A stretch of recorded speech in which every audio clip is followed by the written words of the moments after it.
Okay guys, one thing I've loved to do for many years now is cold water therapy, in the form of ice baths and cold showers. But someone asked me recently what do I think is more beneficial, ice baths or cryotherapy?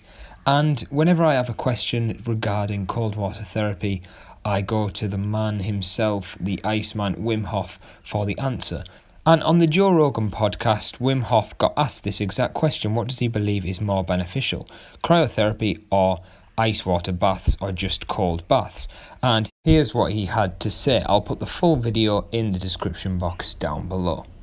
I would recommend the ice bath beyond cryotherapy. And cryotherapy is, very artificial. You need a tank, you need this, and people are not able to get into it. But when you get the means, hey, cryotherapy is okay. I always said the cold is okay. We are able to go like 20 minutes in a cold ice bath eventually, but not in a therapeutical chamber. And that's because it works different on the body.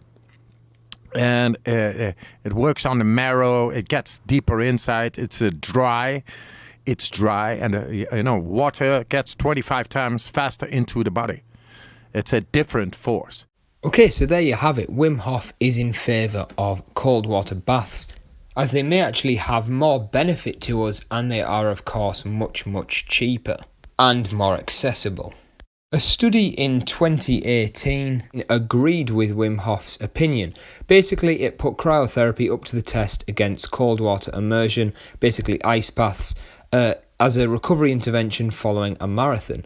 The results showed that cold water immersion was much more effective and basically contradicted the fact that whole body cryotherapy is a superior recovery method, and that cryotherapy is no more effective than placebo intervention at improving functional recovery or perceptions of training stress following the marathon. So yeah, this also supported the use of cold baths over cryotherapy. But of course, guys, we know we can find studies to tell us anything, and I have also seen studies that say cryotherapy is effective, so it's basically down to the person. In my own personal opinion, I think both would work amazingly well, but I would have to favour ice baths or cold water immersion for the fact that it is simply cheaper and more accessible. You simply just need to run your own bath with cold water, add in some ice if you want, and jump in. Okay guys, that is all for this video. Let me know what you think. Have you ever tried cryotherapy? Do you find it more or less useful? Most importantly though, as always, look after yourself, keep smiling, and I'll see you in the next health video. Goodbye.